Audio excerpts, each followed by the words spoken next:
guys, welcome back. Today I'm going to do a before you buy for Persona 4. Let's get started. So Persona 3 and Persona 4 are around the corner and Atlas finally listened to us because it's going to be on all platforms this week except Stadia.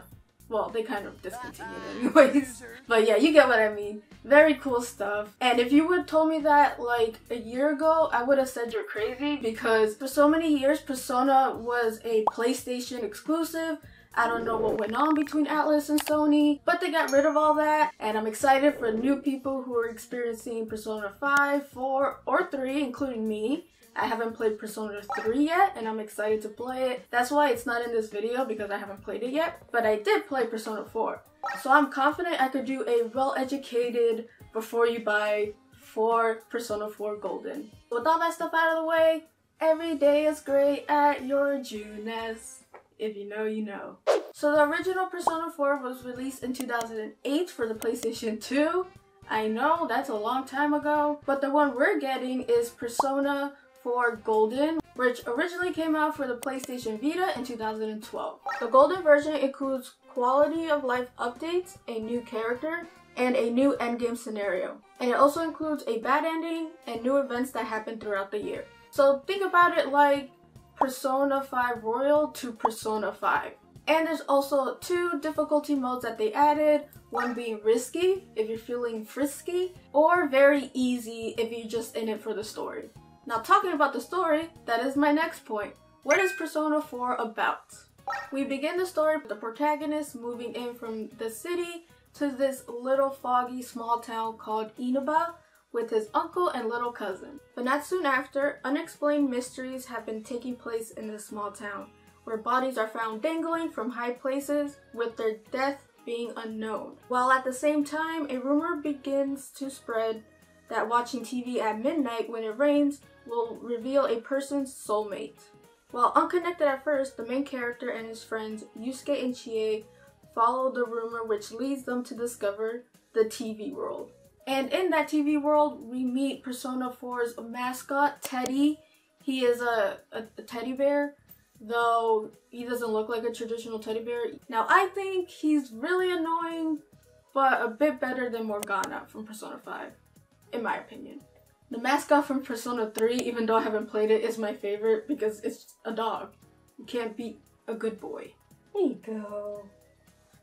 But all is not peaceful in this TV realm because there are demons, and as our party is being attacked, the main protagonist awakens his persona, Izanagi. Now, if you know Japanese mythology, that might sound familiar because Izanagi is one of the creator gods of Japan with his wife Izanami, and they actually created Amaterasu, so that's pretty cool.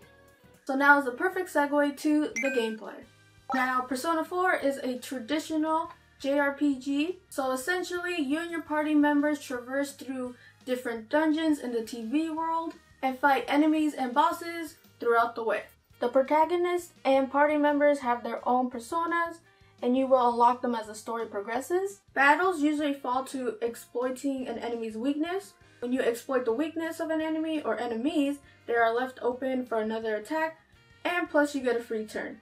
Taking advantage of this will trigger an all-out attack for maximum damage. That is very satisfying. Like any traditional SMT games, buffs and debuffs are necessary for surviving any battle. And besides the personas, each party member carries a weapon, and I love how their weapons are kind of like their personality. Like at one point, Kanji brings a whole damn school desk with him for some reason, and Chie, who does not need weapons because she could kick booty with her fist and kicks. Wah wah wah wah wah wah, punch punch. So yeah, she don't need no weapon. Or like the protagonist, which brings a traditional long katana sword. I'm not sure what they're called. And that goes with his personality because he's calm, collected, the main character. So yeah, the flashy long katana fits him perfectly. Now, after most battles, you will activate Shuffle Time. These boosts include more XP, more money, and my favorite, filling up your party's health and SP. There's way more cards that do different stuff, and they're actually pretty fun, and depending if you're lucky or not, you might have a great time in a dungeon. But if you're unlucky, you might not have a great time in the dungeon. So basically, if you're coming from Persona 5, you're gonna find that Persona 4's gameplay is a little bit similar and a little bit different at the same time. But those are not the only mechanics in play, because my next point is the social links. Sorry for you introverts out there. Social links are the bonds you make with certain characters throughout your adventure. Some social links you have to do, but most of them are optional. Though if you want to get more out of the game, please do your social links. Please.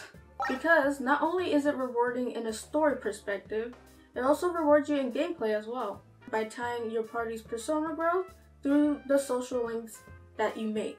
Wink wink, nudge nudge, you're gonna want to max out this character's social link to get the true ending. I won't say who, but you're gonna want to get that. But besides that, I really do love the social links in this game. I feel like they're a little bit stronger than Persona 5's because everybody's just so close in this town and you want to know a lot of people and everyone has their own story to tell. It's very interesting and I just really like the characters in this game. They really stand out. Now we're going to talk about the aesthetics of Persona 4. So let me put on my sunglasses. Yeah. I love the setting of Persona 4. The different colors and characters give me that 70s feel. It's very groovy and it's such a big departure compared to Persona 3. Hi guys, it's Editing Mandy and I just wanted to say that I love how Persona 4 took the risk with having a different feel and atmosphere than previous Shin Megami Tensei games and even Persona 3. And I feel that's what makes Persona different and unique and I like it. It's very nice. Now the small town of Inuba isn't very colorful or poppin', but the way the characters act and what they dress like gives it that pop that it needs. And compared to Persona 3 and 5, which takes place in a big city, I feel like they wanted to take the little town but wanted to make it as memorable as a big city. So the whole setting and colors and all that stuff make it really memorable. And it has a lot of lighthearted moments, like the crew driving in their Vespas. That's so iconic, and I want a Vespa now. But don't forget, there's a murder mystery. And you know, funny enough, this kind of reminds me of Scooby-Doo, where you have a gang of kids trying to figure out and investigate different cases.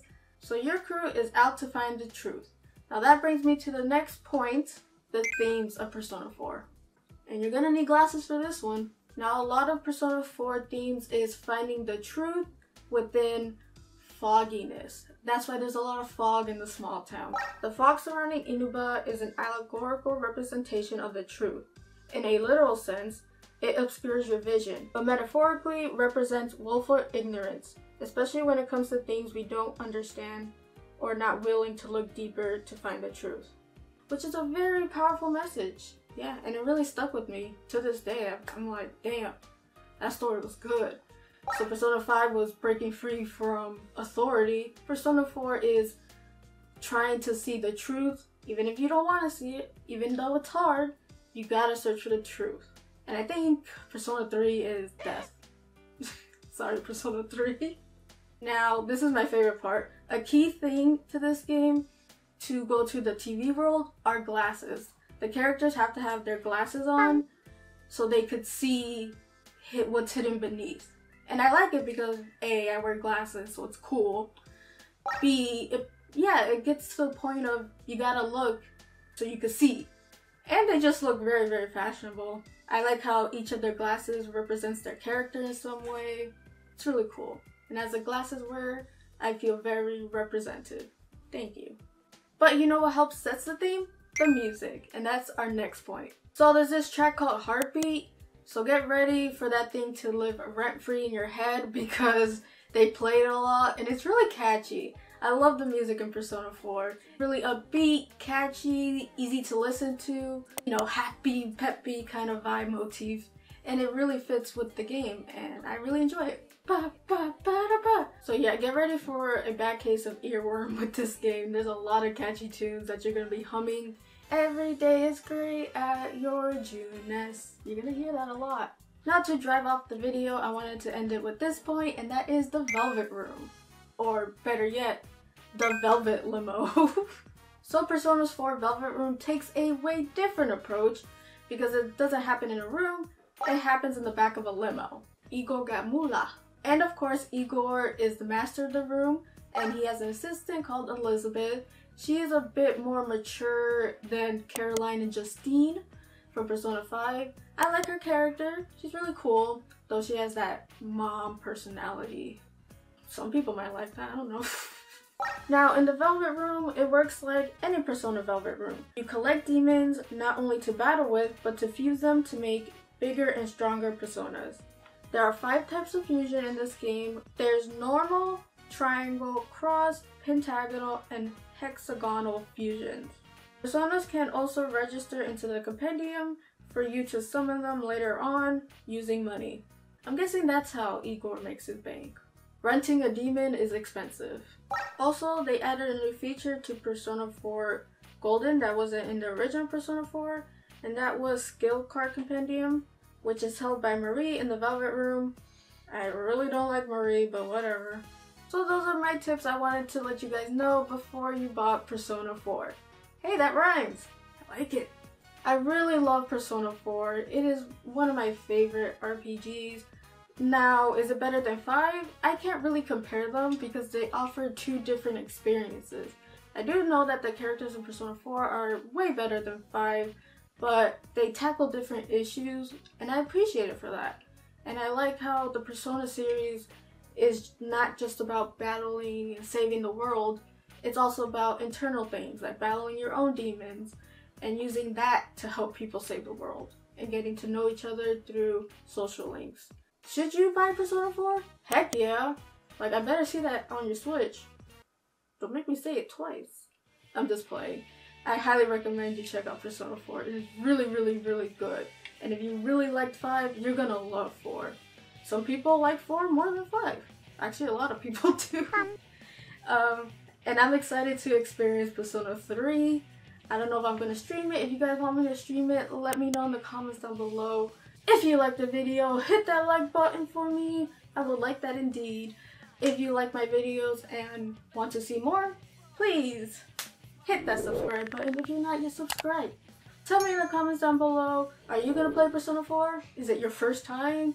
Is it your 3rd time? Let me know in the comments down below. I'd love to hear from you guys. You can find me on my socials in the description down below. I hope you guys have a wonderful rest of the day. And as always, play a good game. Peace!